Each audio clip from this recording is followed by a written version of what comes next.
வளர் மீடியா நேயர்களுக்கு வணக்கம். கணிக்கவே முடியாத சில விஷயம் அப்படின்னு பார்த்தீங்கன்னா இயற்கை சீற்றம் அப்படின்னு சொல்லலாம். இயற்கை காலநிலை மாற்றம் அப்படிங்கிறது எந்த நேரத்தில் எப்படின்னு சொல்லி ஓரளவுக்கு கணிச்சு தான் இந்தந்த காலநிலை இந்தந்த நாடுகளில் இந்த நிலப்பரப்புகள்லாம் மாறும் அப்படின்னு வானிலை ஆராய்ச்சியாளர்கள்லாம் ஒவ்வொரு நாட்டிலையும் கணிச்சு வச்சுருக்காங்க. ஆனால் அதையும் மீறி பார்த்தீங்கன்னா இயற்கை நம்மளை ஒவ்வொரு வாட்டியும் சர்ப்ரைஸ் பண்ணிகிட்டே இருக்குன்னு சொல்லலாம். அப்படி தான் துபாயில் இப்போ ஏற்பட்டிருக்கிற மழை வெள்ளம் அதனால் ஏற்பட்டிருக்கிற பாதிப்புகள் அப்படின்னு பார்த்தீங்கன்னா இப்போ துபாய் அப்படிங்கிறதே ஒரு பாலைவனத்துக்கு நடுவில் கட்டப்பட்ட ஒரு நகரம் தான். அந்த நகரத்தில் மழை பெய்யுறது அப்படிங்கிறதே ரொம்ப ஒரு ரேரான விஷயம். அங்கே பார்த்தீங்கன்னா ஆர்டிஃபிஷியலாக செயற்கையாக தான் மழையெல்லாம் பெய்ய வச்சுட்டு இருப்பாங்க. ஆனால் இவ்வளோ மழை பெஞ்சு வெள்ளம்லாம் ஏற்படுறது, அதாவது இந்த ஒட்டங்கள்லாம் தண்ணியில் அடிச்சுட்டு போகிறது தான் ஃபர்ஸ்ட் டைம் என் வாழ்க்கையிலே பார்க்குறேன். இந்த மாதிரி முதல் முறையாக நிறைய விஷயங்கள் துபாயில் நடந்திருக்கு. இதுக்கான காரணம் என்னன்னு பல பேர் பல விஷயங்கள் காணொலியில் பதிவிட்டிருக்காங்க. பாரி கிட்ட அவர் என்ன நினைக்கிறாரு இந்த ஃப்ளட், அதாவது இந்த மழை வெள்ளத்தை பற்றி அப்படின்னு தான் இன்றைக்கி கேட்டு அதை பற்றி பேச போகிறோம். வணக்கம் பாரி. வணக்கம். இப்போ துபாயில் இப்படி ஏற்பட்டிருக்கிறது நீங்கள் மாதிரிலாம் யோசிச்சு பார்த்துருக்கீங்களா இதுக்கு முன்னாடி துபாயில்? ஏன்னா இயற்கைக்கு மாறாதான் உருவாக்கப்பட்ட ஒரு நகரம். அதனால் ஏதாவது ஒரு சைடு எஃபெக்ட்னு சொல்லுவாங்க இல்லையா, இந்த எதிர்மறையாக ஏதாவது ஒரு விஷயம் நடக்கும்னு எதிர்பார்த்தீங்களா? இப்போ நடந்திருக்க அந்த மழை வெள்ளத்துக்கு என்ன காரணம்னு நினைக்கிறீங்க? இல்லை, துபாயில் பேரழிவு ஏற்படுது அப்படின்னா அது பூகம்பம் இந்த மாதிரியான விஷயங்களில் ஏற்படுங்கிறது தான் ஒரு இயல்பான எதிர்பார்ப்பு இருக்குது. ஏன்னா அவங்களோட கட்டுமானம் எல்லாமே அளவுக்கு அதிகமாக காங்கிரீட் கட்டுமானங்களை ஒரு இடத்துல குமிச்சு கட்டுறாங்க. இரண்டாவது, உலகத்திலேயே, அதாவது உள்ளூரில் வெளியூர்லாம் இல்லை, உலகத்திலேயே பெரிய பில்டிங்கு, உலகத்திலேயே பெரிய செவரும் கூட ஏதோ உயரமான பில்டிங் லைன் அப்படின்னு சொல்லி செவரு கட்ட போகிறோம் அப்படின்லாம் சொல்லிட்டு இருக்காங்க. அப்போ முழுக்க உலகத்திலேயே எல்லா பெரிய கட்டுமானங்களும் அங்கே இருக்கணும் அப்படின்னு சொல்லி கொண்டு வரும்பொழுது அப்போ அதுக்கு தகுந்த மாதிரி அந்த பூமி தேவையில்லாத ப்ராசஸ் ஆகுது. அங்கே தொடர்ச்சியாக கன்ஸ்ட்ரக்ஷன் ஒர்க் நடந்துக்கிட்டே இருக்குது. அப்போ நிச்சயம் பூகம்பம் மாதிரியான இயற்கை பேரிடர்கள் வரும் அப்படிங்கிறது நம்ம எல்லாருமே இயல்பாக யோசிக்கக்கூடிய ஒரு விஷயம். அப்படி அது ஏன் அந்த பேரிடர் அங்கே பாதிப்பாக எல்லா ஊர்லேயும் பூகம்பம் வரும். இப்போ நீங்கள் ஜப்பான்லாம் பார்த்தீங்கன்னா பூகம்பம் அடிக்கடி வரும். ஆனால் நீங்கள் ஜப்பானுடைய பாரம்பரிய வாழ்க்கை முறையில் அவங்க அந்த பூகம்பத்தை தொடர்ச்சியாக அனுபவிச்சவங்க தான். அவங்களுடைய கன்ஸ்ட்ரக்ஷன் பேட்டர்ன்லாம் போய் பார்த்தீங்கன்னா அந்த பூகம்பத்தில் பாதிப்பு வராத மாதிரியான கன்ஸ்ட்ரக்ஷன் பேட்டர்ன்ஸ் அந்த பாரம்பரிய ஜப்பானியர்களுடைய வீடுகளில் இருக்கும். எடுத்துக்காட்டுக்கு பார்த்தீங்கன்னா ஆணிகள் அடிக்காத மரங்களை ஜாயின் பண்ணுற டெக்னாலஜி, அது ரொம்ப ஸ்ட்ராங்காக இருக்கும். எந்த ஒரு இது இல்லாமல் எந்த ஒரு பிரச்சனையும் ஆகாமல் ரொம்ப வருஷத்துக்கு அது அப்படியே இருக்கிற மாதிரியான. தலையில் விழுந்தாலும் பெருசாக பாதிப்பு ஏற்படாமல் வீடுகளுமே மல்டி ஸ்டோரி எல்லாம் கட்ட மாட்டாங்க, பரவலாக கட்டுவாங்க. ஸோ வீட்டை சுற்றி பார்த்தீங்கன்னா பூங்காக்கள், ஒரு கார்டனிங்கு, மரங்கள்லாம் அதிகமாக வச்சுருப்பாங்க. ஸோ இயற்கையில் முடிஞ்ச வரைக்கும் பாதிப்பு இல்லாமல் வாழ்கிறது அப்படிங்கிறது தான் அவங்க பண்ணுவாங்க. ஆனால் இன்றைக்கி பார்த்தீங்கன்னா ஜப்பான் அப்படியே வெஸ்டர்ன் கண்ட்ரிஸ் எப்படி இருக்கோ அதை அப்படியே பார்த்து டிப்பி அடிக்க ஆரம்பிச்சிருச்சு.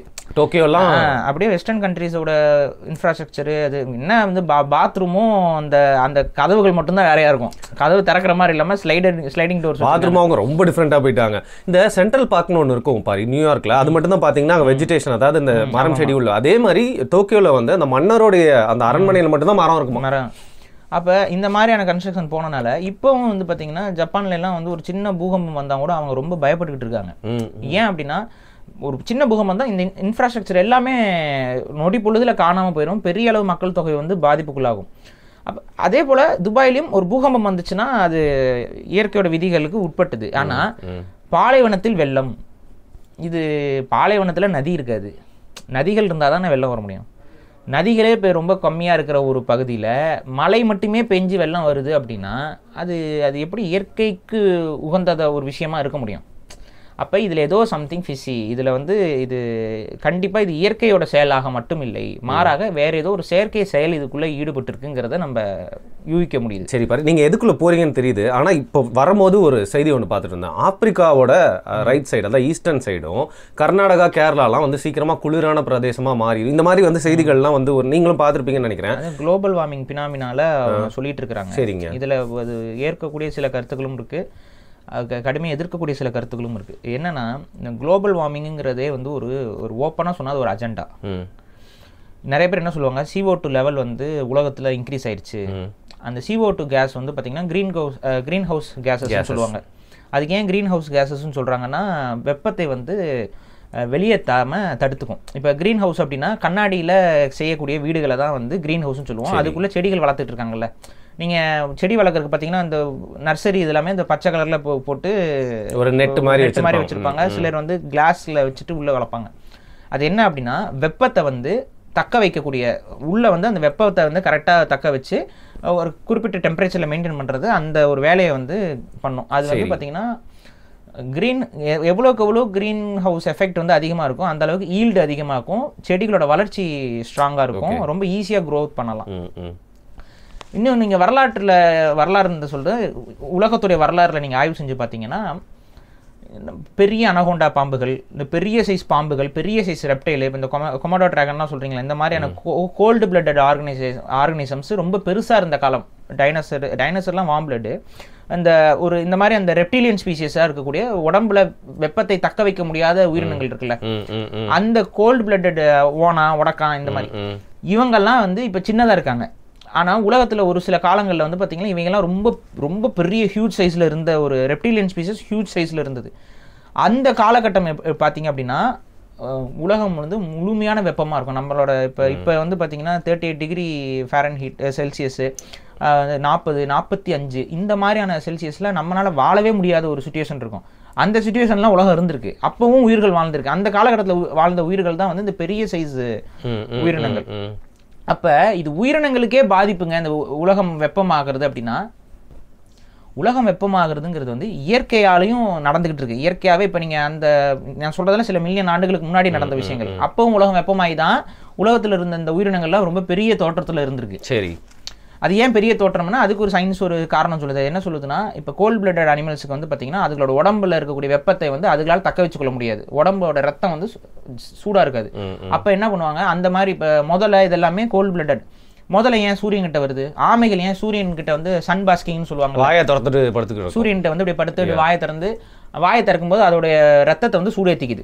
அப்போ அதோட ரத்தம் சூடாகிறதுக்கு அந்த மாதிரியான ஒரு நைட் வரைக்கும் தேக்கி வச்சுக்கோங்க. இதே தான் ஓனா. நீங்கள் ஓனாலாம் வந்து பார்த்தீங்கன்னா மர உச்சியில் போயிட்டு அப்படியே இப்படி கழுத்து இப்படி தூக்கிட்டு நிற்கும். கழுத்தில் நரம்புகள் இருக்கும், சூடாகிறது. சூடானால் மட்டும்தான் அது உடம்புல ரத்தம் வந்து ப்ராப்பராக வேலை செய்யும். நம்ம உடம்புல வந்து வெப்பம் வந்து உள்ளே ஜென்ரேட் ஆகுது, உள்ளே நம்ம உடம்புக்குள்ளே ஜென்ரேட் ஆகுது. பறவைகளுக்கெல்லாம் உடம்புக்குள்ளே ஜென்ரேட் ஆகுது. இந்த கோல்டு பிளட்டட் இந்த உயிரினங்களுக்கு அது இல்லை. அப்போ என்ன ஆகுதுன்னா, இவங்க வந்து உடம்பு பெருசா வளர்றதுக்கான சூழல் எப்போ வருது அப்படின்னா அதிகமான வெப்பம் இருக்குன்னு வைங்களேன். இதுக்கு உடம்பு பெருசா இருந்தாலும், உடம்பு பெருசா எவ்வளோ அதிக ரத்தங்கள் இருந்தாலும் அதை சூடு பண்ற அளவுக்கு டெம்பரேச்சர் இருக்கும். அப்போ என்னன்னா இந்த உயிரினங்கள் வந்து கிராஜுவலா சைஸ் இன்க்ரீஸ் ஆகுது பரிணாம வளர்ச்சியில. அப்போ இதை நீங்கள் வச்சு பார்க்கும்பொழுது உலகத்தில் பெரிய பெரிய பாம்புகள் இதெல்லாம் இருந்த காலகட்டத்தில் உலகத்தோட டெம்பரேச்சர் என்பது மனிதர்களுக்கும் இந்த மேமல்ஸ் என்று சொல்லக்கூடிய இந்த சூடான உடம்பு கொண்ட இந்த உயிரினங்களுக்கு வாழ்றதுக்கு வழி இல்லாத அளவுல வெப்பம். அந்த டைம்ல வந்து பார்த்தீங்கன்னா இந்த உயிரினங்கள் எங்கே போகும் பார்த்தீங்கன்னா மண்ணுக்கடியில் போயிடும். கேவ், அதாவது கேவும் கூட இல்லை, மண்ணுக்கடியில் இந்த அது மாதிரி இப்போ எலி இந்த மாதிரி பாலூட்டிகள் அப்போ இருந்துச்சு. அதெல்லாம் வந்து மண்ணுக்கடியில் தான் வாழ்ந்துட்டு இருக்கு. வெப்பத்தை தக்க வச்சுக்கிறதுக்கு அதனால முடியாது. அப்போ உலகத்தில் இது எப்படி நடந்துச்சு, எந்த இண்டஸ்ட்ரி வந்து அன்றைக்கி வந்து CO2 எமிஷன்ஸை பண்ணாங்க அப்படின்னா கிடையாது. மாறாக என்னென்னா அதிகமான டிஸ்ட்ரக்ஷனு, ஒரு காட்டுத்தீ, இந்த மாதிரி ஒரு விஷயம், ஒரு எரிமலை வெடிக்குதுன்னு வைங்களேன், அதிகமான எரிமலைகள் வெடிக்குது, டைட்டானிக் பிளேட்ஸ் வந்து நகருது, அதன் மூலமா எரிமலை வெடிக்குதுன்னா அந்த எரிமலையிலிருந்து வரக்கூடிய கார்பன் எமிஷன் அதுவே கிரீன் ஹவுஸ். டெக்டானிக் மட்டும் மேலே இருந்து நிறைய ஆஸ்ட்ராய்ட்ஸ் வந்து விழுந்திருக்கு. அதில் வரக்கூடிய டிஸ்ட்ரக்ஷன் மூலமாக CO2 எமிஷன் அதிகமாகி அது CO2 பேசிக்காக வந்து கார்பன் டை ஆக்சைடு, இன்னும் சில 2-3 கேஸஸ் இருக்குது, ஹீலியம், இந்த மாதிரி இவங்க எல்லாமே இந்த அதிகமாக வந்து மீத்தேன் கேஸ், இதெல்லாமே ஹீலியம் கிடையாது, மீத்தேன் எல்லாமே வந்து கிரீன் ஹவுஸ் இது. அப்போ இவங்கெல்லாம் சூட்டை வந்து வெளியேற்ற விடாமல், உலகத்திலிருந்து வெளியாகாமல் அது அப்படியே இந்த அட்மாஸ்பியருக்குள்ளே ஹீட்டை வந்து மெயின்டைன் பண்ணக்கூடிய. இப்போ இது இருக்கும்போது அண்டார்டிகாவில் ஆர்டிகிலெல்லாம் வந்து பனி வந்து உருக ஆரம்பிக்கும். அதே போல் ஆப்போசிட்டாக சில விஷயங்கள் உருகும் போது தண்ணி அதிகரிக்கும், வெள்ளப்பெருக்குகள், இந்த மாதிரியான கிளைமேட் ரியாக்ஷன் நடக்கும். ஆனால் இன்னைக்கு இந்த இதில் CO2 இன்க்ரீஸ் எவ்வளோ அப்படின்னு சொல்லி பார்த்தீங்க அப்படின்னா, இன்னைக்கு நம்ம உலகத்தில் முதல்ல நம்ம அட்மாஸ்பியரில் கார்பன் டை ஆக்சைடு எவ்வளோ பர்சன்டேஜ் இருக்குன்னு தெரியுமா? 0.04%. ஓகே, 0.04% தான் மொத்தமாகவே உலகத்துடைய காத்துல இருக்கக்கூடிய CO2. அதனால அவ்வளவு வீரியமா அதனால பாதிப்பு ஏற்படுத்துற அளவுக்கு இல்லங்கிறீங்க, அதான உங்க பாயிண்ட். அதுதான் பல பேரோட தியரி. ஓகே, பல பேர் என்ன சொல்றாங்கன்னா இந்த CO2 எஃபெக்ட் வந்து உண்மையாகவே உலகத்துல பெரிய அளவு பாதிப்பு இல்லை, மாறாக நம்ம உலகமே வந்து ஒரு ஷிஃப்ட் நோக்கி போயிட்டு, டிரான்சிஷன் நோக்கி போயிட்டு இருக்கு. அது வந்து அது ஒரு இயற்கையுடைய ஒரு படிநிலை தான். சரி, நம்ம வந்து இங்க ஒரு இண்டஸ்ட்ரியல் ரெவல்யூஷன்ல புகைகள் அதிகமானது இது மட்டும் காரணம் கிடையாது. சரி, இப்ப இந்த காரணம்னு சொல்றாங்கல்ல, இப்போ நீங்களே கவனிங்க, இதெல்லாம் சொல்றது கவர்மெண்ட் தான், பெரிய பெரிய ரிசர்ச் இன்ஸ்டிடியூஷன்ஸ் தான் என்ன சொல்றாங்க, புகை மண்டலம் அதிகரித்து விட்டது, அதனால வந்து நம்ம உலகம் வந்து அழிவு நோக்கி போகுது. அப்போ இந்த இன்ஸ்டிடியூஷன்ஸ் கையில் தானே அதுக்கான பொறுப்புணர்வு இருக்குது. ஆனால் இந்த CO2 சார்ந்த இந்த பிரச்சனைகளை ஊக்குவிக்கக்கூடியது எல்லாமே பெரிய பெரிய தனியார் நிறுவனங்கள், பெரிய பெரிய தொழிற்சாலைகள், பெரிய பெரிய கார்பரேட் இண்டஸ்ட்ரி, பெரிய பெரிய மைனிங் இண்டஸ்ட்ரீஸ், இவங்க தானே இதை வந்து அதிகமாக பண்ணுறாங்க. இதுக்கு பர்மிஷன் கொடுக்குறதுலாம் யாரு? இதே குரூப் தான், கவர்மெண்ட்டு, இந்த ரிசர்ச் இன்ஸ்டிடியூஷன்ஸு, இவங்க எல்லாருக்குமே சர்டிஃபைட் பண்ணி தானே அந்த ஒரு கம்பெனி வருது. இது அப்போ என்ன, சின்ன லெவலில் யாரும் பண்ணக்கூடாது, காட்டியும் கொடுப்போம் கூட்டியும் கொடுப்போம்ங்கிற அதே கோட்பாடு தானே இது. இப்போ இதுதான் வந்து உண்மையாகவே CO2 இந்த பிரச்சனைகள் இருக்கா, இல்லை இவங்க புழுகிட்டு அலையிறானுங்களா அப்படின்னு. ரெண்டாவது, நீங்கள் கவனிச்சிங்கன்னா மாடு வளர்க்குறதுக்குன்னு ஒரு சட்டத்தில் இப்போ சமீபத்தில் ஒரு விஷயம் வந்து சுவிட்சர்லாந்துல எல்லாம் கொண்டு வந்தாங்க, ஞாபகம் நம்மளாம் எதிர்த்து அதை பேசிட்டு இருந்தோம்.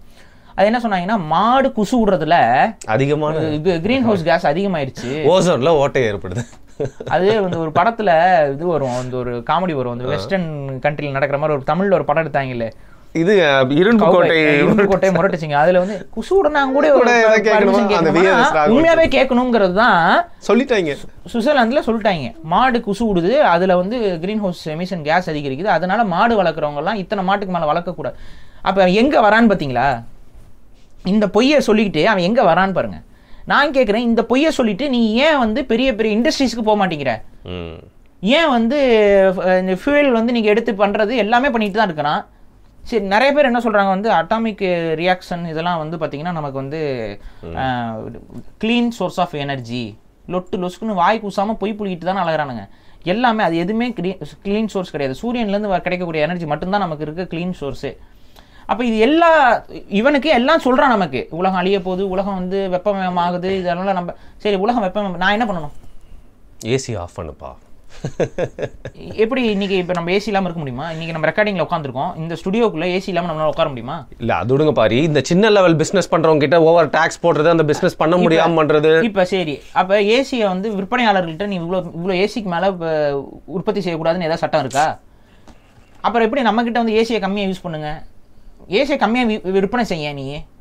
அப்போ இது முழுக்க முழுக்க இந்த அஜெண்டா என்ன அப்படின்னா, இது வியாபார அஜெண்டா. மக்களில் வெவ்வேறு காரணங்களை சொல்லி மக்களுடைய இந்த தற்சார்பு சார்ந்த வாழ்க்கை முறையில் போகாமல் அப்படியே உள்டாவை போட்டு எல்லாத்தையுமே நீங்கள் ஒரு தனிப்பட்ட ஒரு இதில் ஒரு ஓப்பனாக சொல்கிறேன் பாருங்களேன், விறகு இருக்குது நமக்கு, நீங்கள் விறகு எரிச்சிங்கன்னா அது வந்து எமிஷன்ஸ் கிரியேட் பண்ணிடுது, அதனால் நீ வந்து விறகடுப்பு பண்ணாதன்ட்டு. இவன் வந்து கிட்டத்தட்ட ஒரு 200 ஆண்டு காலம் ரெயின் ட்ரெயில் எல்லாத்தையுமே விறகு எரிச்சு தான் போய்கிட்டு இருந்தான், கோல் நிலக்கரி எரிச்சு தான் போயிட்டு இருந்தான். இதுலெல்லாம் வராத போக நீங்கள் பார்த்துருப்பீங்க, அந்த பழைய ட்ரெயின் எல்லாமே அதுலெல்லாம் வராத போக இதுலெல்லாம் வராத போக ஒரு நார்மலாக ஒரு கிராமத்தில் எவனா ஒருத்தன் வந்து பொங்கல் பானை வைக்கிறதுக்கு விறகு அடுப்பு வச்சானா இவன் வந்து இங்கே உட்காந்து பாடம் நடத்திக்கிட்டு இருக்கானுங்க. மாடு மேய்க்கிறவங்க கிட்ட போயிட்டு மாடு குசு விடுறதுல மீத்தேன் கேஸ் வருது, அதனால குளோபல் வார்ம் ஆகுதுன்னு சொன்னால், ஏண்டா உன்னை சுற்றி இருக்கு எத்தனை இண்டஸ்ட்ரீஸ் இருக்குது, அவனுக்கெல்லாம் நீ சட்டத்தை கொண்டு வரல. அப்போ என்ன நான் சொல்கிறேன்னா, இந்த குளோபல் வார்மிங்கிறத பூதாகரப்படுத்தி நம்மளை ஏமாத்துது. இப்போ குளோபல் வார்மிங்னால தான் மழை பெய்யுது, பொய். இங்கே மழை பெய்யுதுன்னா அதுக்கு பின்னாடி வேறு ஏதோ ஒரு மனிதர்களால் உருவாக்கப்பட்ட காரணம் இருக்கே ஒழிய இந்த குளோபல் வார்மிங்கிற அந்த உடான்ஸ் கதை இல்லை. சரி, நிறைய பேர் குழம்பி இருக்காங்க. இவங்க வந்து மழைக்காக அடிக்கடி ஆசிட் ரெயின் கிரியேட் பண்ணுவாங்க. அது துபாயில் எல்லாருக்குமே தெரியும். இது ஆசிட் ரெயின் இல்லை, கிளவுட் சீடிங் சாரி. ஸோ அதை பற்றி சொல்கிறாங்களே நிறைய பேரை பற்றி உங்களோட கருத்து என்ன? நான் என்ன சொல்கிறேன்னாங்க, மழை வந்து இயற்கையாக ஒரு இடத்துல பெய்யணும். சரி, அதை வந்து இந்த கிளவுட் சீடிங்கில் 2 வகை இருக்குது. ஒரு வகை வந்து நேச்சுரல், அதாவது இயற்கையான முறைகள், இன்னொரு முறை வந்து செயற்கையான முறை. இயற்கையான முறைங்கிறது ரொம்ப சிம்பிள், அதுதான் மழை நார்மலாக பெய்யறதுக்கு உலகம் முழுக்க இருக்கிற ஒரு விதி, மரங்கள். அதை தான் ஏற்படுத்தும் அந்த கால சூழ்நிலையை. மேகத்துக்கூட ஒன்றும் இல்லை, அது இப்போ மரம் எவ்வளோ முக்கியங்கிறதுல நம்ம இங்கே பேசணும். நம்ம எல்லாருமே யோசிப்பாங்க, என்னடா துபாயை பற்றி பேசாமல், துபாய்க்கான காரணத்தை தெரிஞ்சுக்கிறதுக்கு இந்த குளோபல் வார்மிங்கிறது பொய்ங்கிறது நமக்கு தெரியணும். அதுக்கப்புறம் மழை வந்து எப்படி சரியான இயற்கையான முறையில் மழை எப்படி உருவாகுறதுங்கிறதெல்லாம் தெரிஞ்சால் தான் நம்ம சொல்ல போகிற கடைசி டேர்ம் வந்து புரியும். அதுக்காக தான் நம்ம சுற்றி வளர்ச்சி புரியுது. என்னன்னா, மரம் அப்படின்னா நிறைய பேர் வந்து இந்த உலகம் மரம் என்ற இந்த ஒரு உயிரினம் உருவானதுக்கு காரணமாக அமைஞ்சுது. ஆனால் இந்த மரம்ங்கிற உயிரினம் தான் அது வந்து ஒரு தனிப்பட்ட உயிரினம்னு பார்க்க வேண்டாம். இந்த உலகத்தோட இயக்கத்துக்கு மரம் இல்லைன்னா வேறு எதுவுமே சாத்தியம் இல்லை. மரங்கள் அவ்வளோ முக்கியம். ஏன் அப்படின்னு பாருங்கள், ஒரு மரத்துடைய அடிப்படையான வடிவமே வந்து ரொம்ப ஒரு வித்தியாசம் அபூர்வமானது. எப்படின்னா அந்த மரம் வந்து கீழே மரம் இருக்கும், அதுக்கப்புறம் இலைகள் இருக்கும்.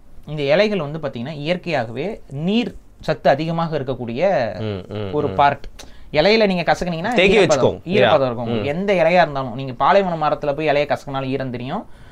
நம்ம ஊர் மரங்கள்ல இலையில ஈரம் இருக்கும். அப்ப அந்த ஈரம் இருக்கக்கூடிய ஒரு பொருள் வந்து ஈரத்தை தக்க வச்சுக்கும், வெளியேற்றாது. அப்ப எதுனா அது இயற்கையாகவே ஒரு டெம்பரேச்சர் வந்து கம்மியா இருக்கக்கூடிய ஒரு பாகம் அது. இப்போ ஒரு மரத்தை நீங்க வந்து அந்த தெர்மல் கேமரால பாருங்களேன், அது மேல ஃபுல்லா ப்ளூவா தெரியும், இலைகள் எல்லாம் ப்ளூவா தெரியும். அந்த ட்ரங்க் வந்து அந்த ப்ளூவை விட கொஞ்சம் கம்மியா ப்ளூவா தெரியும். மற்றபடி சுற்றி பார்த்தீங்கன்னா சிகப்பாக தெரியும் வெயில் இருக்கனால. அப்போ இதுதான் வந்து மரத்துடைய தன்மை.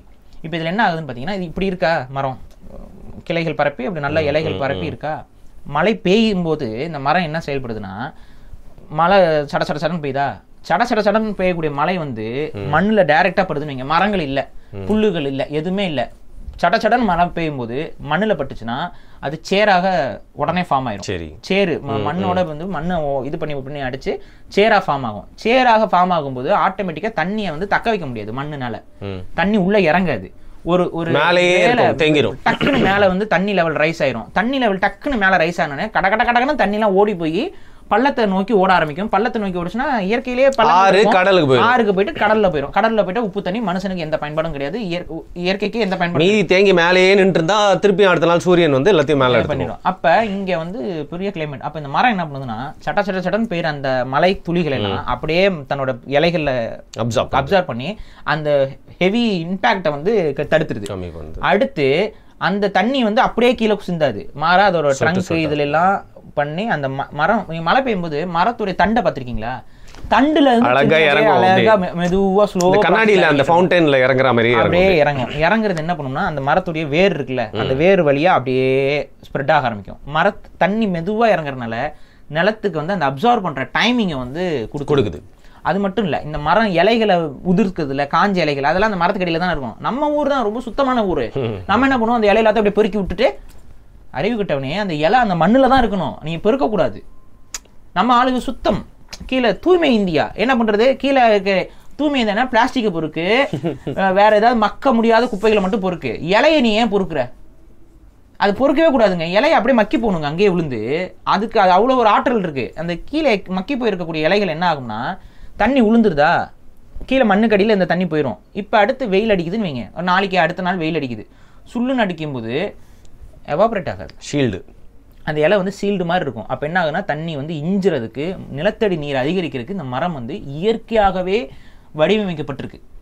சரி, நிறைய பேர் இந்த மரம் இருக்க இடத்துல எல்லாம் மழை அதிகமாக பெய்யும் அப்படின்னு சொல்றாங்கல்ல, அதுக்கு என்ன காரணம்னா, மழை எப்போ பெய்யும்னா ஒரு நல்ல மேகம் வந்து அது அதாவது என்னன்னா கடல் நீர் தான் அதிகமா மழையாக மாறுது. கடல்ல அதிகமா வெயில் அடிக்குது. கடல்ல வெயில் அடிக்கும் போது அந்த தடுக்கிறதுக்கு எதுவும் வழி இல்லை. சும்மா நீர் வந்து நீராவியாக மாறுது. அந்த நீராவியாக மாறும்போது கடல்ல வந்து ஓப்பன் ஸ்பேஸுங்கிறனால காத்து வந்து அந்த நீராவியை அடிச்சுக்கிட்டு தள்ளிட்டு வரும், உலகம் முழுக்க தள்ளிக்கிட்டு போகுது.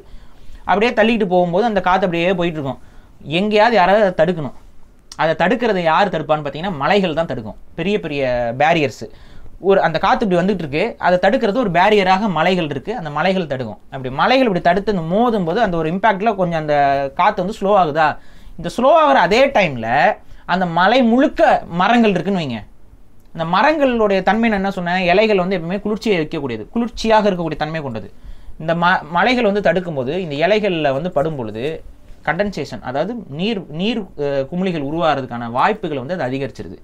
இந்த மேகங்கள் காற்று சூடு காற்று, அந்த சூடு நீரை தேங்கிய சூட்டு காற்று வந்து மோதும் பொழுது குளிர்ந்த காற்றாக மாறி, குளிர்ந்த நீரை தேக்கிய காற்றுல நீர் தங்காது, சர்ன்னு மழை பெய்யும். சர்ன்னு மழையா பெய்யுது. அந்த மரங்களை இருக்க இடத்துலயே மழையா பெய்யும். மரம் நீரை வந்து தானே வர வச்சு திருப்பியும் தக்க வச்சுக்கிட்டு அந்த இடத்துல சைக்கிளாக கொண்டு வருது. மலையிலிருந்து திரும்ப நீர்கள் உருவாகி ஆறுகள் உருவாகி போகுது. இதுதான் அந்த இயற்கை. ஃப்ரெஷ் வாட்டர் அதிகப்படுத்திட்டே இருக்கு, சால்ட் வாட்டர் கிட்ட. இது வந்து இதை யாருமே வந்து அது கண்காணிக்கணும் தேவையில்லை, மாற்றணும் தேவையில்லை, அது வாட்டு நடந்துகிட்டே இருக்கும். இந்த ப்ராசஸ் சுழற்சி ஒரு சைக்கிள். இப்ப நம்ம என்ன பண்ணோம்னா, இங்க மலைகள்ல இருக்கக்கூடிய மரங்கள் எல்லாத்தையும் காலி பண்ணி அதுல இப்ப கல் உடைச்சிக்கிட்டு இருக்கோம். கன்னியாகுமரியில எல்லாம் வந்து மலைகள்லாம் வெறும் பாறையா இருக்குது, கல் உடைச்சிக்கிட்டு இருக்கோம். நம்ம கல் இங்க மலையே இருக்காது, யார் தடுப்பா? அந்த காற்று வருதுல, மழை இருந்தால் தானே தடுக்கும், அதில் மரம் இருந்தால் தானே தடுத்து. கன்னியாகுமரிலாம் செழிப்பாக இருந்ததுக்கு காரணம் என்ன? அதிகமாக மழை பெஞ்சுக்கிட்டு ஈரப்பதம் அதிகமாக இருந்ததுக்கு காரணங்கள் என்ன? இந்த மலைகளில் தடுக்கப்படுற காற்று. இப்போ அதெல்லாம் இல்லாமல் போய் கன்னியாகுமரி வறட்சியாக போகுதுன்னா அதுக்கு காரணம் அதுதான். அப்போ இந்த இயற்கை ப்ராசஸை வந்து தடுக்கக்கூடாது. அப்போ இங்கே என்ன நடக்குதுன்னா, இந்த மலைகள் இந்த மரங்களில் இன்னொரு ஒரு தன்மையும் இருக்குது. இந்த மலையை உருவாக்குவதற்கு இன்றைக்குமே சீடிங் ப்ராசஸ்ன்னு ஒன்று சொல்கிறாங்க. அது என்ன பண்ணுறாங்கன்னா, ஒரு சில உப்பு வகைகள், அந்த உப்பு வகைகளை வந்து விமானத்தில் ஏற்றிக்குவானுங்க. ஃப்ளேர்ஸ்ன்னு சொல்லுவாங்க. ஃப்ளேர்ஸ்னால் என்னென்னா, நீங்கள் இப்படி இந்த சினிமா படத்துலலாம் இப்படி நெருப்பு பார்த்தீங்க போக, அந்த மாதிரி ஃப்ளேரு, அந்த ஃப்ளேர்ல இருந்து சில வகை உப்பு காற்றை வந்து உற்பத்தி பண்ணுவாங்க. அது நிறைய கெமிக்கல்ஸ் இருக்குது. அதில் ஒரு சிலது வந்து மனிதருக்கு ஆபத்து இல்லாத கெமிக்கல்ஸ், ஒரு சிலது ஆபத்தான கெமிக்கல்ஸ். ஓகே. அதில் வந்து அதிகமாக வந்து மக்கள் வாழக்கூடிய பகுதிகளில் இந்த க்ளவுட் சீடிங் பண்ணுறது எல்லாமே வந்து இந்த பாதிப்பு இல்லாத இந்த உப்பு வகைகளில் வச்சு தான் பண்ணுறாங்க. இந்த ஃப்ளேர்களில் வந்து நெருப்பு எரியும், அதுலேருந்து புகைகள் அதிகமாக உருவாகும். இந்த புகையில் வந்து பார்த்திங்கன்னா சில உப்பு துகள்கள் இருக்கும். இப்போ என்ன ஆகுதுன்னா, இது விமானத்தில் இந்த ஃப்ளேர்லாம் ஏற்றிக்கிட்டு பறப்பாங்க. அந்த ஃப்ளேர் ஆன் பண்ணோடனே எல்லாம் புகையாக வரும், தூவி விட்டுரும். இந்த புகையை வந்து அப்படியே வந்து இந்த மேகத்தில் சுற்றி தூவும் போது என்ன ஆகும்னா, இந்த புகை இல்லை அந்த ஒரு உப்பு துகள் இருக்குல்ல, இது வந்து அங்கே அந்த நீர் குமிழிகளை ஒருங்கிணைக்கக்கூடிய தன்மை கொண்டது, ரியாக்ட் பண்ணுது. அப்படி நீர் குமிழிகளை அது ஆர்டிஃபிஷியலாக ஒருங்கிணைக்குது. குளிர்ச்சியாக தானே ஒருங்கிணைக்கணும். குளிர்ச்சியான கண்டென்சேஷன் ப்ராசஸில் ஒருங்கிணைக்கணும். இங்கே கண்டென்சேஷன் நடக்கிறதுக்கு அங்கே மரம் கிடையாது, இது கிடையாது. ஹீட் வெப்பம் அப்படியே தான் இருக்குது. ஆனால் வெப்பம் அப்படியே இருக்கும் பொழுது இவங்க இந்த நீர் குமிழிகளில் இந்த இதை போய் விடும்போது உப்பு துகள்கள் வந்து பரவி அதில் வந்து நீர் வந்து அட்ராக்ட் ஆகி அப்படியே தண்ணியாக மாறும். இதில் முழுமையாக நீங்கள் தண்ணியாக ஒரு மேகத்தை மாற்றிட முடியாது. கொஞ்சம் அதில் அந்த மேகத்தில் ஒரு 15-20% பெரிய எஃபெக்ட் இருக்காது, ஒரு 15-20% தண்ணியாக உருவாக்கிடலாம். அப்போ அங்கே அந்த இடத்துல மழை பெய்ய வச்சிட முடியும். ஒரு மேகம் போகுது அப்படின்னா அதை கணிச்சு இப்போ நீங்கள் பார்க்கும்போது தெரியல மேகம் போகுதுல, இந்த இடத்துல மேகம் போகுது, புடி அந்த மேகத்தை அப்படிங்கிற மாதிரி விமானத்தை அனுப்பி பிடிப்பாங்க. இது வந்து சவுதி அரேபியா, இது துபாய், இதுல எல்லாம் வந்து அதிகமாக பண்ணிட்டு இருக்காங்க. நம்ம இந்தியாவிலே பண்றாங்க, தமிழ்நாட்டில் பண்ணியிருக்காங்க. தமிழ்நாட்டிலே வந்து மழை பெய்யாத காலகட்டத்துல எல்லாம் வந்து பாத்தீங்கன்னா எனக்கு தெரிஞ்சு ஜெயலலிதா பீரியட்னு நினைக்கிறேன். ஆமா, வந்து ஜெயலலிதா பீரியட்ல ஒரு முறை வந்து மேகத்துல போயிட்டு சீடிங் வந்து பண்ணாங்க. வெளிநாடுகள் எல்லாம் பண்றாங்க. அது துபாய் எல்லாம் பார்த்துட்டு தான் அங்கெல்லாம் பண்றாங்க. நம்மளும் பண்ணி மழை பெய்யப்போம்னு சொல்லி அது லைட்டாக தூரும், அவ்வளோதான். அது செலவு அதிகம், நம்ம வரக்கூடிய அவுட்புட் வந்து ரொம்ப கம்மியாக இருக்கும். ஸோ இந்த வேலையை வந்து துபாயில் அவங்க பண்ணிட்டு இருந்தாங்க. ஏன்னா அவங்களுக்கு பாலைவன பகுதி, மழையை கொண்டு வரணும்னா வேறு வழியே இல்லை. ஸோ இவங்க என்ன நினைக்கிறாங்கன்னா, இந்த க்ளவுட் சீடிங் இன்றைக்குமே பார்த்தீங்கன்னா க்ளவுட் சீடிங்கில் தான் இது நடந்துருச்சுன்னு. எப்படி க்ளவுட் சீடிங்கில் இது நடக்கும்? நடக்கலன்னு தான் எப்படி நடக்கும்னு சொல்கிறேன் நான். ஏன்னா எஃபெக்ட் ரொம்ப கம்மியாக இருக்குன்றதுனால. க்ளவுட் சீடிங்கில் மேகம் வந்து இருக்கிற இடத்துல நல்ல எவ்வளோ பெரிய மேகமாக இருந்தாலும் நீ எவ்வளோ கெமிக்கலை போய் அடித்து எப்படி நீ வந்து எல்லாத்தையும் நீ தனியாக மாற்றுவ? அப்போ ஏதோ ஒரு விதத்தில் இது வந்து இயற்கை ஃபினாமினனுக்குள்ளே நடந்திருக்குன்னா 2 விஷயம் இருக்குது இதில். இப்போ துபாயில் வந்து ஒரு சமீபத்தில் 1 மில்லியன் ட்ரீ பிளான்டிங் அப்படின்னு சொல்லி ஒரு இதை வந்து ஒரு 3-4 வருஷத்துக்கு முன்னாடி ஒரு ஸ்கீம் கொண்டு வந்தாங்க. சக்சஸ்ஃபுல்லா பண்ணாங்களா? அதுக்கு ஆரம்பிச்சாங்க. ஓகே. ஆனா அந்த ஊருக்கு உகந்த ட்ரீஸ் தானே? ஆமா ஆமா, அது அவங்கள செலக்ட் பண்ணி இப்போ டேட்ஸ் ட்ரீ அந்த மாதிரி அவங்க ஊரில் தண்ணியை கம்மியாக செலவு பண்ணி பாலைவனத்தில் இருக்கக்கூடிய நேட்டிவ் ஸ்பீஷஸ்லாம் செலக்ட் பண்ணி அதில் வந்து வளர்த்து 1 மில்லியன் ட்ரீஸை வந்து பாலைவனத்தில் நடணும் அப்படின்னு சொல்லிட்டு அவங்க ப்ராஜெக்டை ஸ்டார்ட் பண்ணாங்க. ட்ரீஸை நட்டாங்க. ஆனால் அது வந்து ஒரு இயற்கையாக உருவான ஒரு பாலைவனம். அது அந்த பாலைவனத்தில் மரங்கள், அதுவும் நீங்கள் பாருங்கள், இயற்கைங்கிறது வந்து இருக்கிற இடத்துல நீங்கள் இயற்கையை தக்க வைக்க முடியும். செயற்கையாக ஒரு இடத்துல போய் இயற்கையை நீங்கள் மாற்றி அமைச்சிங்கன்னா அதுக்கான ஒரு சைடு எஃபெக்ட்னு ஒன்று இருக்கும் பார்த்தீங்களா, அதுதான் இது. ஃபார் எக்ஸாம்பிள் அண்டார்டிகாலையோ இல்லை ஹிமாலயாஸையோ போய் நீங்கள் வந்து வறண்ட சூடான பாலைவனமாக மாற்ற முயற்சி செய்கிற மாதிரியான ஒரு விஷயம் சொல்ல வரீங்க. ஓகே. அப்போ இது என்ன ஆகும்னா அதுக்கான சைடு எஃபெக்ட் நம்ம ஃபேஸ் பண்ணி தான் ஆகணும். இப்போ அதே போல் துபாய் வந்து இயற்கையாகவே ஒரு பாலைவனம். அது பாலைவனமாக இருக்கனால தான் அதை சுற்றி இருக்க பகுதிகள் வந்து சோலைவனமாக இருக்குது. இந்த துபாய் இந்த பகுதியிலெல்லாம் காற்று கடந்து வரணும், கடந்து வந்தால் தான் அதுக்கு அடுத்து இருக்க பகுதிகளில் மலைகள் பெஞ்சிக்கிட்டு இருக்கும். ஆனால் இப்போ இந்த இடத்துல பாலைவனமாக இருக்குது. இந்த இடத்த நீங்கள் ட்ராப் பண்ணி இப்போ இவங்களுக்கு நல்லா கவனிக்கணும். பாலைவன பகுதிகளில் அதிகமான வெப்பம், நீர் தேங்கிய காற்று பறந்துக்கிட்டே போய்கிட்டே இருக்குது. புரியுது. இப்போ இதை தடுக்கக்கூடாது யாரும். இயற்கையில் அது தடுக்கிறதுக்கான சூழல் இல்லை. மலைகள் நீங்கள் இப்போ துபாயில் போய் பாருங்களேன், பெருசாக மலைகள்லாம் ஒன்றும் இருக்காது. பெரிய பெரிய மலைலாம் இருக்காது, சின்ன ஹில்ஸ் மாதிரி இருக்கும். அங்கே அதில் மரங்கள் இருக்காது, அப்புறம் டியூன்ஸ் இருக்கும், அவ்வளோதான். அதில் மரங்கள் இருக்காது. மரங்கள் இல்லைன்னா கண்டென்சேஷன் நடக்காது, ஆட்டோமேட்டிக்காக அங்கே வந்து மழை பெய்யாது. ஓகேவா? இப்போ இவங்க என்ன பண்ணுறாங்க 1 மில்லியன் ட்ரீஸ் அப்படின்னு பிளான்டிங்னு சொல்லிட்டு அந்த இடத்துல செயற்கையாக மரங்களை கஷ்டப்பட்டு வளர்த்து, அதாவது அதுக்கு அந்த மரங்களை வளர்க்குறதுக்கு இவங்களுக்கு தண்ணி வேணும்ல பேசிக்காக. அந்த தண்ணிக்கு எங்கே போகிறாங்கன்னு பார்த்தீங்கன்னா கடலில் இருக்க தண்ணியை இந்த ப்ராசஸில் மரத்துக்கு போட்டு மரத்தை வந்து செயற்கையாக வளர்த்தெடுத்து அதையும் பார்த்து வளர்த்து அந்த மரங்களை கொண்டு போய் நட்டு அதை மேனேஜ்மெண்ட் பண்ணி 1 மில்லியன் ட்ரீஸை நட்டுட்டாங்கன்னு தான் சொல்கிறாங்க. இப்போ இந்த 1 மில்லியன் ட்ரீ வந்து அங்கே என்ன பண்ணும், ஆட்டோமேட்டிக்காக போகிற மேகத்தை வந்து கண்டென்ஸ் பண்ண ஆரம்பிக்கும். வெப்ப காற்று அதிகமாக பரவிட்டு அதிகமாக நீரை தாங்கிய காற்று மேலே போய்கிட்டு இருக்கு. ஆனால் அந்த இதை கடந்து தான் மற்ற ஊர்களுக்கு போகும், மற்ற நாடுகளுக்கு போகும். இப்போ துபாய் என்ன பண்ணுதுன்னா அதை வந்து ஹார்வெஸ்ட் பண்ணுறதுக்கு இவங்க அந்த மரங்களை நட ஆரம்பிச்சிட்டாங்க. ஆட்டோமேட்டிக்காக இப்போ அது வந்து மழை பெய்ய ஆரம்பிக்கும். இப்போ மழை பெய்யுதுன்னா நம்ம ஊர் மண் வேற, துபாய் மண் வேற. அதாவது தேக்கி வச்சுக்க முடியாது, அப்படியே தள்ளிட்டே இருக்கும். அதை நம்ம ஊர் மண்ணில் வந்து நீங்கள் துபாயில் மரம் தானே வளர்க்க முடியும். புல்லுலாம் நீங்கள் வளர்க்கணும்னா அதெல்லாம் ரொம்ப கஷ்டங்க. அதுக்கு அந்த ஒட்டுமொத்த டெம்பரேச்சர் எல்லாத்தையுமே நீங்கள் வந்து எப்படி நீங்கள் சேஞ்ச் பண்ணிட முடியும்?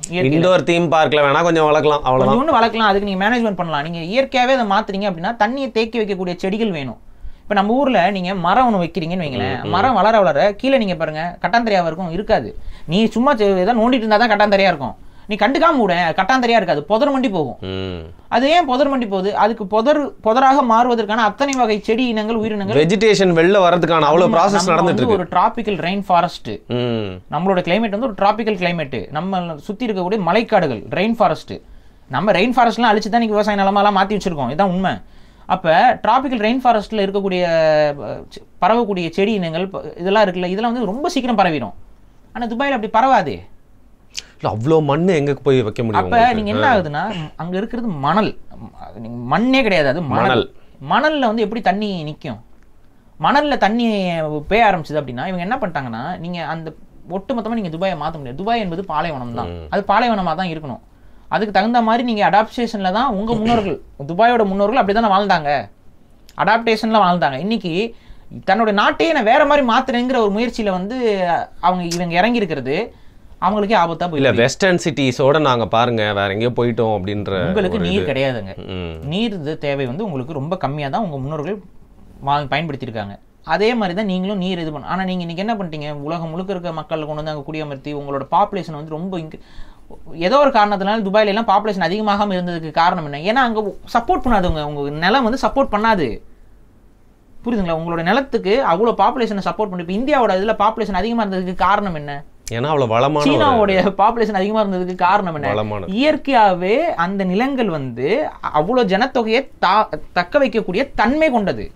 அதனால நம்ம இங்க உணவு தட்டுப்பாடு பெருசா இல்லை, அதனால இனப்பெருக்கம் என்பது ரொம்ப சுலபமா இருந்தது, எல்லாருக்கும் உணவு கிடைக்குது, அதனால நம்ம அடிச்சுட்டு சாக வேண்டிய அவசியம் இல்லை. இந்த மாதிரி விஷயங்கள் இருந்தனால மனித இனம் அதிகமா பல்கி பெருகி இருக்கக்கூடிய இருக்கு.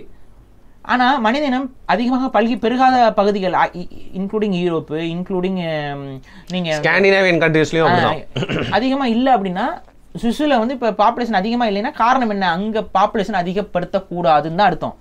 நீ சும்மா கிரிக்கெட் மாதிரி வந்து இப்போ டெவலப் ஆகிட்டேன், வெளியூர்லேருந்து நாடுகள்லேருந்துலாம் வந்து ஆட்டையை போட்டு வந்து நாங்கள் இங்கே பணக்காரனாக ஆகிருக்கோம், அதனால எவ்வளோ வேணாலும் வாங்க, எவ்வளோ வேணாலும் இப்போ இது பண்ணுங்கன்னு சொன்னேன்னா ஆட்டோமேட்டிக்காக என்ன ஆகும்? அதுக்கு தகுந்த மாதிரி நீ கிறுக்குத்தனமா யோசிக்க ஆரம்பிப்ப. துபாய் அப்படிதான் யோசிச்சுது. மழை, ஏன்னா நிறைய பேர் கொண்டு வந்துட்டேன், தண்ணி பத்தலை, தண்ணி அதிகரிக்கிறதுக்கு என்ன பண்ண, கடல் நீரை கொண்டு வந்து பண்ணேன். இப்போ கடல் நீர்னா அதிகமாக தண்ணி கிடைக்குது, உனக்கு தண்ணி கிடைக்குதுன்னு சும்மா இல்லாமல் மரம் அதிகமாக நட்ட மழை நமக்கு பெஞ்சிடும்லன்னு யோசிச்சேன். இன்னொரு விஷயம், லேண்ட் இல்லைன்னு லேண்ட் உருவாக்குனாங்களே, அது வேற பண்ணிட்டு இருந்தாங்க. லேண்ட் இல்லை, இன்னும் கடலில் போய், கடல் நிறையா இருக்குது பகுதியில், கடலில் போய் நான் தீவு உருவாக்குவேன், இந்த கிறுக்குத்தனம்லாம் நிறைய பண்ணி இப்போ என்ன பண்ணிட்டேன், உன் ஊரில் மணல் தான் இருக்கு, தண்ணி மழை பெஞ்சு அதிகமாக மழை பெஞ்சுன்னா உன் ஊரில் வந்து தாங்காதுங்கிற ஒரு அடிப்படையை மறந்து என்ன பண்ணிட்டேன், மழையை அதிகமாக பெய்ய வைக்கிறதுக்கு மரங்களை ஃபுல்லாக நட ஆரம்பித்தேன். மரம் நட்டோன்னா ஆட்டோமேட்டிக்காக மழை பெய்யும், நேச்சுரலாக மழை பெய்யும். நீங்கள் மரத்தை நட்டிங்கனாவே மழை பெய்யும். இதுக்கெல்லாம் நான் வந்து உதாரணம் சொல்கிறேன். இந்த சென்னையில் ஒரு ஃபேக்ட்ரி இருக்குது, அந்த ஃபேக்ட்ரியில் வந்து மியோவைக்கி காடுகளை உருவாக்குறதுக்கு ஒரு ப்ராஜெக்ட் வந்து அந்த நிறுவனமே சரி மியோவைக்கி காடுகளை வந்து ஜாப்பனீஸ் முறையில் காடுகளை ரொம்ப சுலபமாக வளர்க்குற ஒரு டெக்னிக்கு, அந்த முறையில் காடுகளை அவங்க வளர்க்குறாங்க. வளர்த்ததுக்கப்புறம் அங்கேயே நீங்கள் கண்ணில் போய் பார்க்கலாம், மழை பெய்யுது அப்படின்னா அவங்க இடத்துல தான் முதல்ல பெய்யும், அந்த ஃபேக்ட்ரிக்குள்ளே தான் மழை ஃபஸ்ட்டு பெய்யும். நீங்க கண்ணு முன்னாடி போய் பார்க்கலாம். ஒருவேளை மகேந்திரா சிட்டியை சொல்றீங்களோ நீங்க? ஓகே ஓகே, நான் சொல்றேன், அந்த ஃபேக்டரி நான் பேர் மறந்துட்டேன், சொல்றேன். சோ அந்த இடத்துல தான் மழை முதல்ல பெய்யுது. அது ரெக்கார்டட் வீடியோஸ் எல்லாம் கூட நெட்ல இருக்கு, நீங்க எடுத்து பாத்தீங்கன்னா தெரியும். ரொம்ப கொஞ்சம் அதிசயமா மேட்டர் இல்ல அது.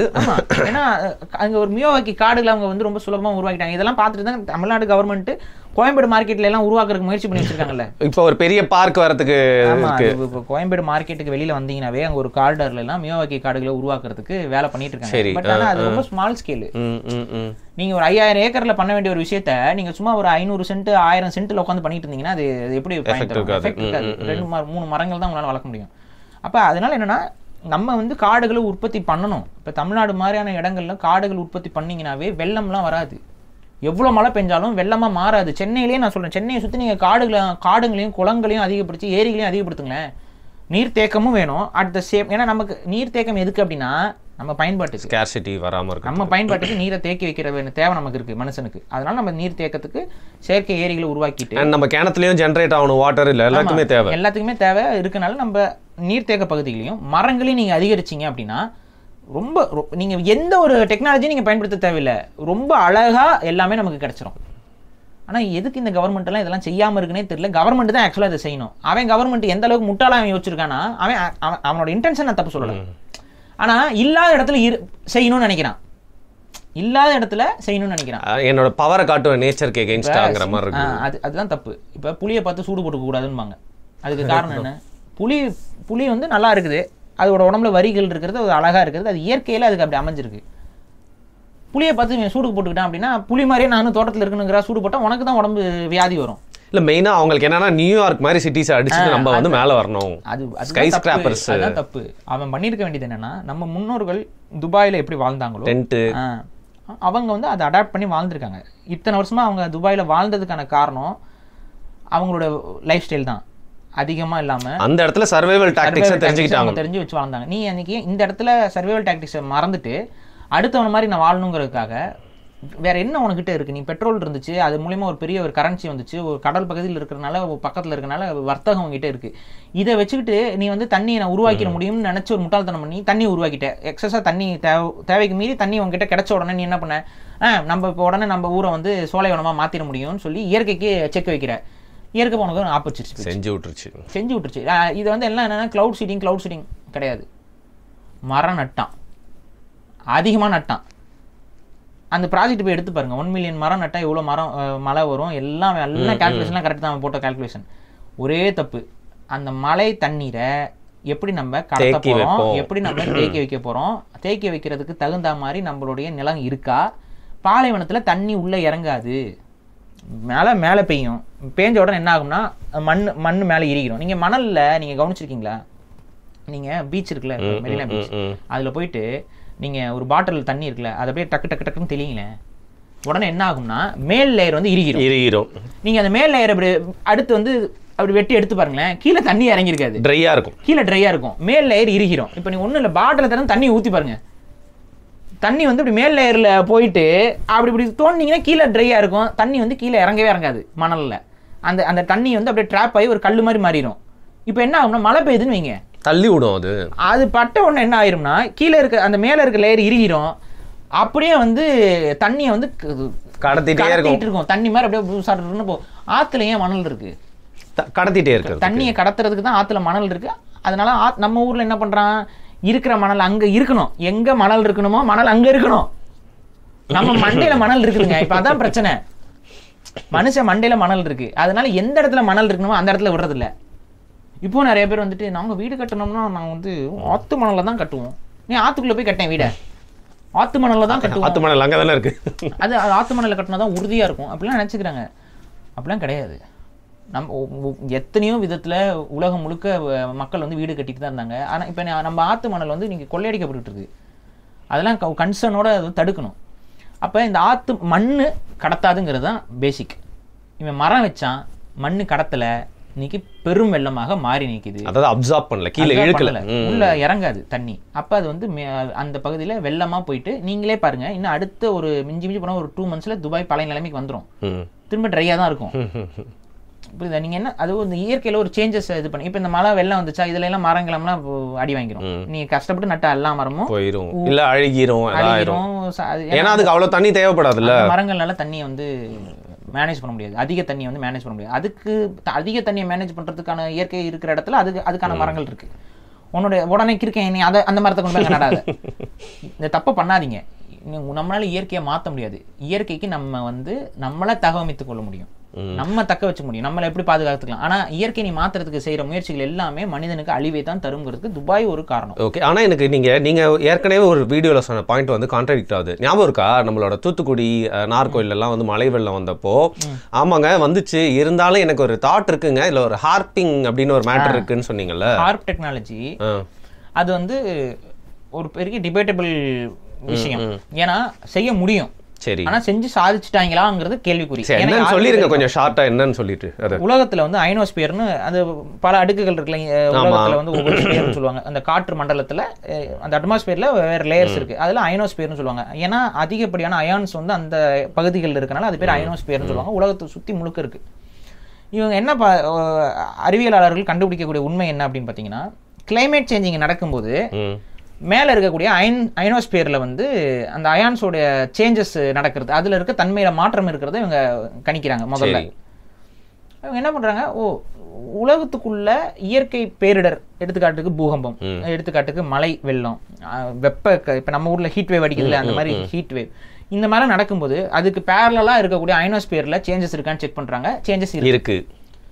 இப்போ இவங்க என்ன குறுக்கு புத்தி, மனுஷனோட அந்த கெட்ட புத்தி, இவ என்ன யோசிச்சுனா, சேப்பு அங்க நம்ம சேஞ்ச் பண்ணா இங்க மேனிபுலேட் பண்ண முடியுமா அப்படின்னு சொல்லிட்டு ஒரு ஆய்வை வந்து உருவாக்குறாங்க. அது பேர் தான் ஹார்ப் அப்படின்னு சொல்லி ஒரு ரிசர்ச் ஃபெசிலிட்டி உருவாக்குறாங்க.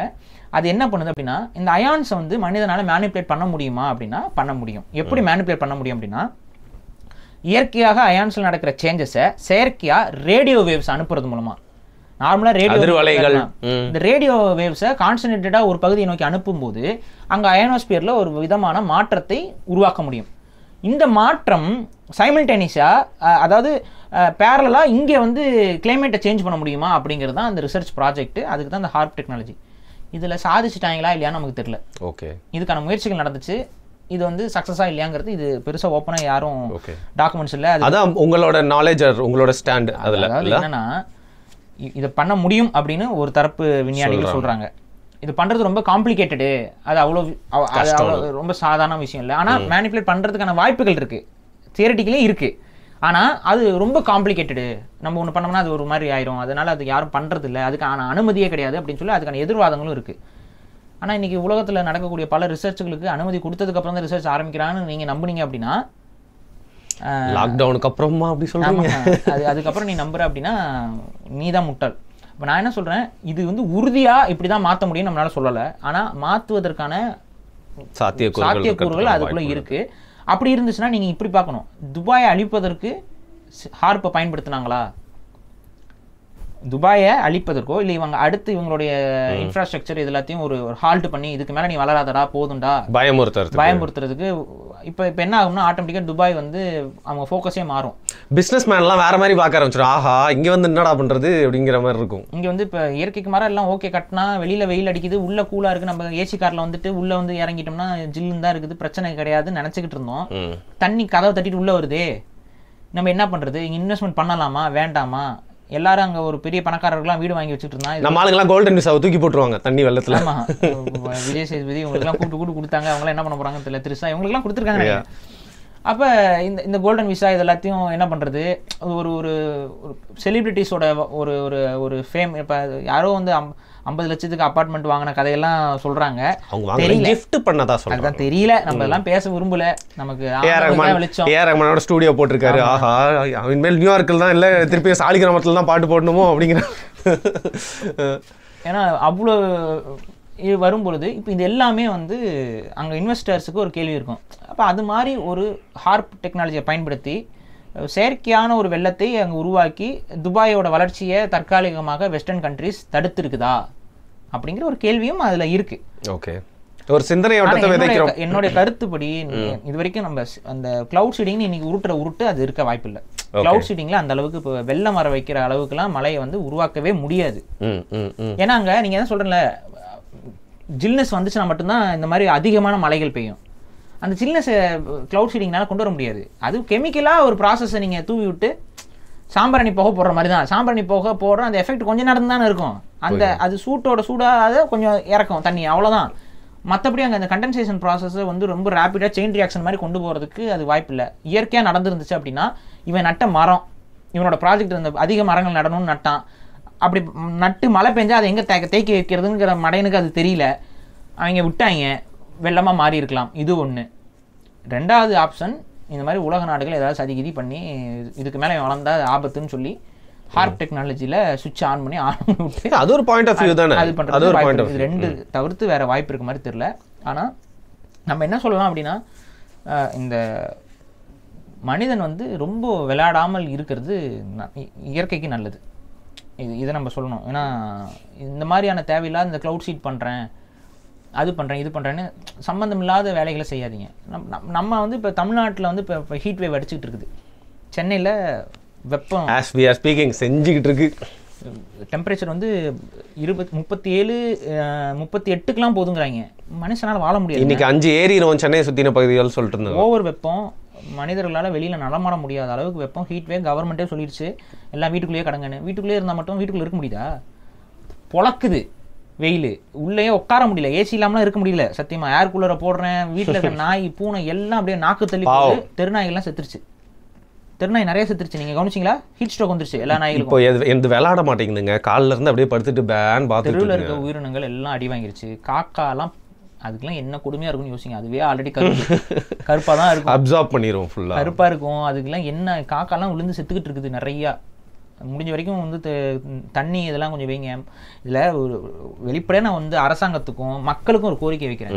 தயவு செஞ்சு இந்த மரம் நடுறதுங்கிறத கவர்மெண்ட் எடுத்து பண்ணணும். நீங்கள் வந்து கவர்மெண்ட் ஏங்க அதை பண்ண மாட்டேங்குது?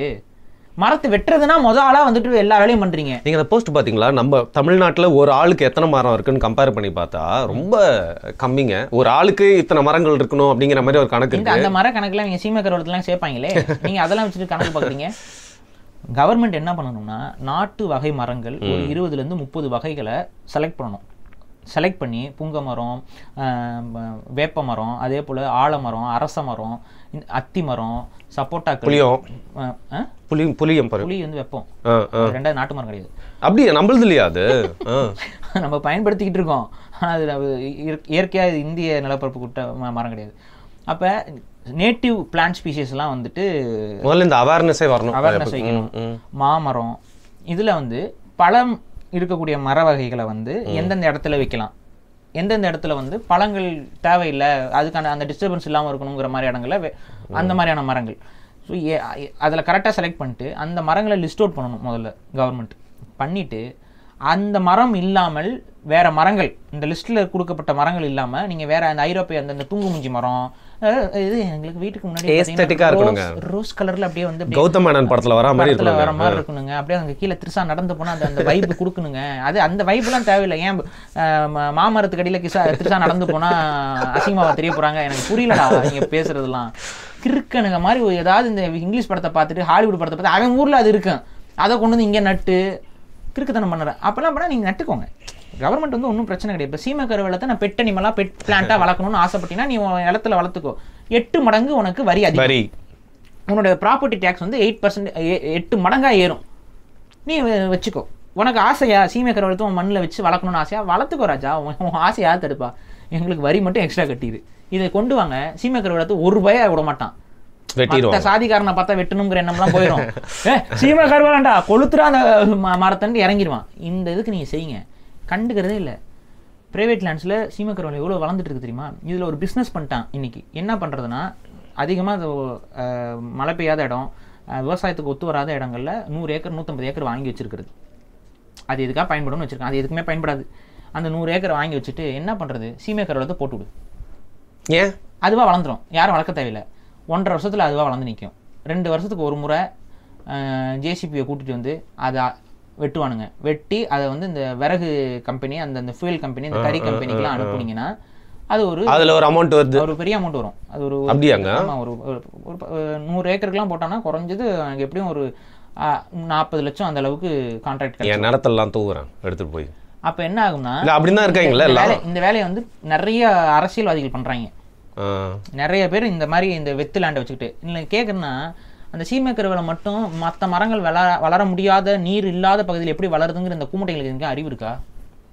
ஏன்னா சீமக்கருவேலை மரத்தில் இருக்க ஒரு ப்ளஸ் பாயிண்ட் என்ன அப்படின்னா, அது ஆப்பிரிக்காவை பூர்வமாக கொண்டு ஒரு மரம். ஆப்பிரிக்காவில் அதிகமாக மழை நீர் இல்லாத பகுதியில் வளரக்கூடிய ஒரு மரம். அதை கொண்டு வந்து நம்ம ஊரில் நீ போட்டிருக்க.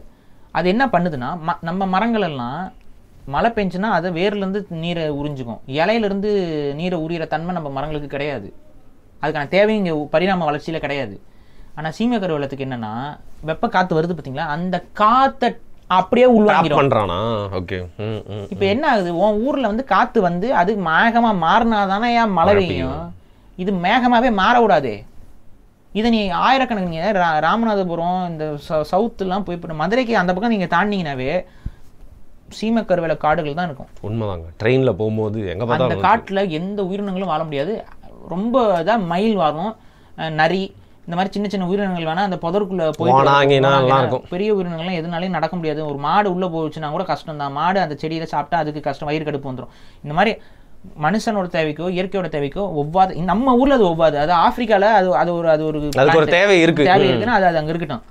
அதை கொண்டு வந்து இங்கே போட்டு விட்டது வெள்ளைக்காரன் வேணும்னே தான் போட்டான். அது நம்ம ஆளுகளும் புரியாமல் சில பீரியடில் வந்துட்டு விறகடுப்புக்கு பயன்படுத்துறதுக்கு அதை பண்ணிட்டாங்க. அது இன்னைக்கு தப்பு.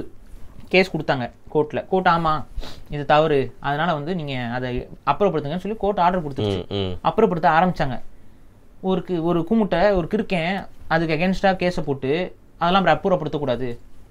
யாருங்க அது ஒரு ஆள் ஒருத்தன் போட்டு அதில் வந்து ஏன்னா இதில் ஒரு வருமானம் வருதுல்ல, அந்த வருமானம் வந்து மக்களுக்கு வந்து அதில் வந்து இது இருக்குது, பயன் இருக்குது, அது இருக்குது, அது நீங்கள் அப்புறப்படுத்திட்டிங்கன்னா அது அப்படின்னு சொல்லிட்டு அது ஒரு கேஸை போட்டு அதை ஸ்டே போட்டு நின்று அந்த கேஸ் அப்படியே நடக்கல. அதனால் இப்போ யாரும் போய் அங்கே வெட்டவும் முடிய மாட்டேங்குது. பப்ளிக் லேண்ட்ஸில் இருக்க சீமை கருவேலத்தை வெட்ட முடிய மாட்டேங்குது. அது அப்படியே வளர்ந்துக்கிட்டே இருக்குது. இப்போ இதெல்லாம் வந்து ஆபத்து. இப்போ ஒரு கவர்மெண்ட் ஃபார்ம் ஆகி வருது அப்படின்னா அது சட்டம் கொண்டு வரணும். சீமை கருவேலம் உன்னோட ப்ரைவேட் ப்ராப்பர்ட்டியில் இருக்குது அப்படின்னா அதுக்கு நீ 8 மடங்கு டேக்ஸ் கட்டு. அதுக்கப்புறம் நீ பிஸ்னஸ் பண்ணதை வச்சு 8 மடங்கு டேக்ஸ் கட்டு நீ பண்ண 100 ஏக்கருக்கு நீ அந்த மாதிரி போட்டு விட்டுருக்க அப்படின்னா அதில் நீ அடுத்து பிஸ்னஸ் பண்ண முடியுமா? அவனால் பண்ண முடியாது. அவன் என்ன ஆட்டோமேட்டிக்காக வெட்டிடுவான். அவனே வெட்டி காலி பண்ணிடுவான். ஒரு முறை வெட்டி அனுப்பிடுவான், முடிஞ்சு போச்சு. அந்த இடத்துல நீங்கள் சீமை கருவேலத்தை வளராமல் பார்த்துக்கிட்டிங்கன்னா நம்ம நாட்டு மரங்கள் வளர ஆரம்பிச்சிடும் தானா. நீ போய் பெருசாக நடணும் கூட அவசியம் இல்லை. அதுவே நடுறதுக்கு பறவைகள் இருக்குது. நீ கொட்டையை போட்டு அங்கே போய் நீ எதுவும் பண்ணி தரணும் அவசியம் இல்லை. நீங்கள் மரம் வளர்க்குற டெக்னிக்கெலாம் நீங்கள் நினச்சிங்கன்னா தலைவலியாக இருக்குங்க. ஏன்டா கிறுக்கணுங்க மாதிரி பண்ணுறீங்க? கவர்மெண்ட்டை பண்ண வைங்கடா. நீங்களா ஏன்டா சொத்தை அழிச்சிக்கிட்டு இருக்கீங்க?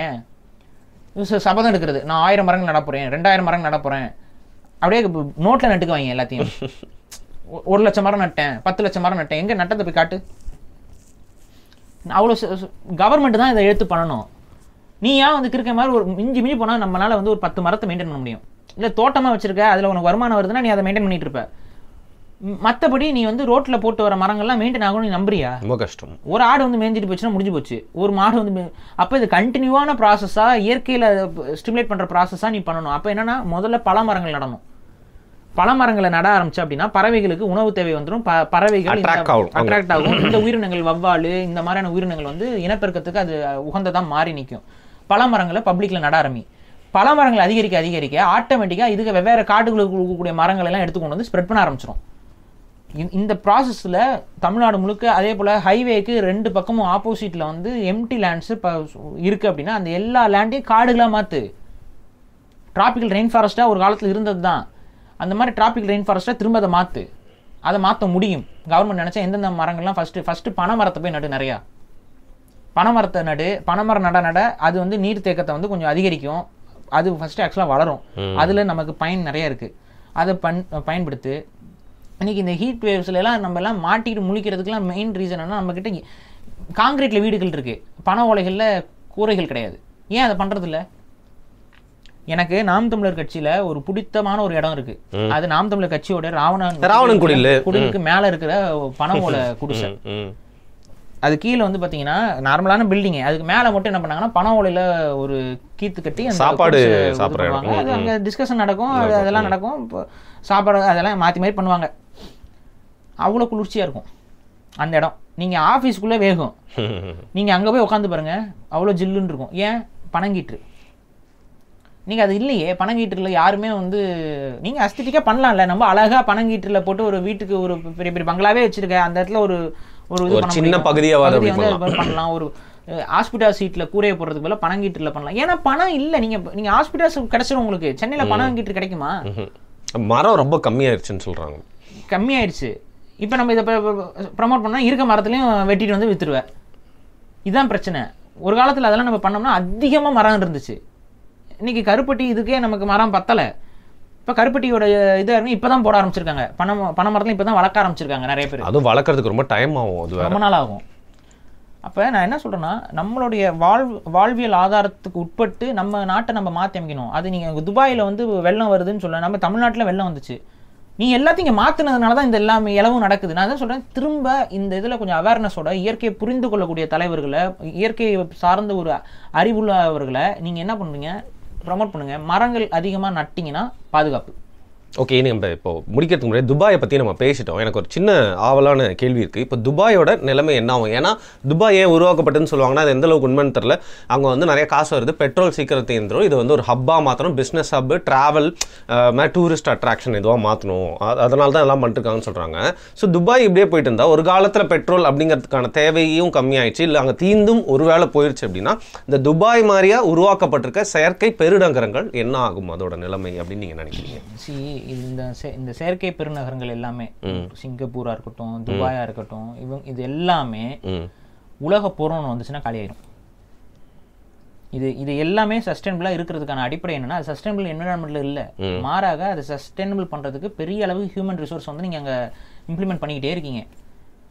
புரியுதுங்களா? நீங்க துபாயோட ஒர்க் ஃபோர்ஸ் முழுக்க யார் கண்ட்ரோல்ல இருக்குது? இந்தியர்கள் கண்ட்ரோல்ல இருக்குது. நம்ம லிஃப்ட் மெக்கானிக் ஃபுல்லா நம்ம ஆளுங்க தான். நீங்க ஏதோ ஒரு போகிறோ ஏதோ ஒரு சூழல் வரும்போது அவன் லைஃப் முக்கியமா இவன் லைஃப் முக்கியமானு பார்க்கும்போது அங்கே இருக்கக்கூடிய இந்தியர்கள்லாம் வெளியேற்றப்படுவார்கள். இன்னைக்கு இல்லைனாலும் என்னைக்காவது ஒரு நாள் வெளியேற்றப்பட போகிறது உறுதி. அவன் வெளியேற்றப்படும் பொழுது அவன் ஒர்க் ஃபோர்ஸு, லேபர், அவ்வளோ பெரிய இன்ஃப்ராஸ்ட்ரக்சரை மெயின்டைன் பண்ணுறதுக்கு அவனுக்கு எங்கேருந்து ஆள் கிடைக்கும்? அப்போ அந்த இன்ஃப்ராஸ்ட்ரக்சர்லாம் வேஸ்ட்டாக மாற ஆரம்பிக்கும். அதை பயன்படுத்துறதுக்கு இது பண்ணுறதுலாம் ஆள் இல்லாமல் பழுதடைய ஆரம்பிக்கும். இந்த மாதிரியான சூழல், ஒரு அசாதாரணமான ஒரு உலகப் போர்லாம் வந்துச்சு அப்படின்னா மெயின்டைன் பண்ண முடியாது. இயற்கையாக மெயின்டைன் ஆகிற ஊர்கள் இல்லை. புரியுதுங்களா? இன்னைக்கு நான் என்ன சொல்கிறேன்னா, இப்போ தமிழ்நாடு வந்து நீங்கள் தமிழ்நாடோட கல்ச்சர் நீங்கள் எடுத்துக்கிட்டிங்கன்னா 2000 மதுரையே எடுத்துக்கோங்க. எத்தனை வருஷம் இருக்குது? 2000 வருஷம் இருக்குங்க அந்த ஊர். 2000 வருஷத்துக்கு முன்னிலிருந்து மதுரை அப்படியே இருக்குது. அதாவது புது மதுரை. நம்ம இப்போ இருக்கிற மதுரையே வந்து 2000 வருஷம் இருக்குது. அதுக்கு முன்னாடி இப்போ கீழடி நீங்கள் எடுக்கிறது அதுக்கு முன்னாடி இருக்க மதுரை. அப்போ ரொம்ப வருஷமாக நம்ம லைஃப் வந்து இங்கே சஸ்டெயின் ஆகிக்கிட்டே இருக்குது அப்படின்னா, இங்கே அதுக்கான சூழல் இருக்குது. அதுக்கான சூழல் இருக்கனால தான் நம்ம சஸ்டெயின் ஆகிறோம். நம்ம ஒன்றும் ஒரு அப்படிலாம் கிடையாது. சூழல் இருக்குது, அங்கே சூழல் இல்லை. சூழல் இல்லாத இடத்துல சூழலை அதீதமாக உற்பத்தி கொண்டு வந்து இந்த மாதிரி எக்ஸ்போர்ட் மூலியமாலாம் கொண்டு வந்து வைக்கிறது அழியும். பேபிலோன் அழிஞ்சது. Babylon correct. நீங்கள் இந்த மாதிரி உலகத்தில் நீங்கள் அழிந்த நகரங்கள் எல்லாமே பாருங்கள், இதை செஞ்ச நகரங்கள் தான் காணாமல் போயிருக்கு வரலாறுல. அதே போல் துபாய் என்னைக்கு இருந்தாலும் ஒரு நாள் அது காணாமல் போயிடும். திரும்ப அது பாலைவன பூமியாக மாறிடும். அதுக்கப்புறம் போய் பார்த்தா ஏதோ உயரமாக என்னமோ இருக்குது இங்கே அப்படின்னு தான் தோணும். பிரமிடு மாதிரி ஃபீல் ஆகும். அவ்வளோதான். அதுவே தாங்குமாலாம் தெரியல. அவ்வளோ வருஷம்லாம் அது இடிஞ்சு மண்ணோட மண்ணா போகிறதுக்கு தான் வாய்ப்புகள் அதிகம். ரொம்ப நாள் தாங்குற டெக்னாலஜி அதெல்லாம் தாங்காது. அதனால மிஞ்சி போனால் இன்னொரு 500 வருஷங்க. அந்த 500 வருஷம் வரைக்கும்லாம் துபாய் தாங்குமாங்கிறது டவுட்டு. இப்போ நடக்கிற வெள்ளத்தெல்லாம் பார்த்தோம்னா இது இன்னும் 100 வருஷத்தை தாண்டி நிற்குமாங்கிறது டவுட்டு. செயற்கையாக இந்த உலக சதிகார கும்பல்கள் வந்து செய்யக்கூடிய இந்த வேலைகள் எல்லாம் நிலைச்சு நிற்க போகிறது இல்லை. இயற்கையான முறையில் நம்ம இருக்கணும். இப்போ இவன் செய்கிற செயற்கை நம்மளையும் பாதிக்குது.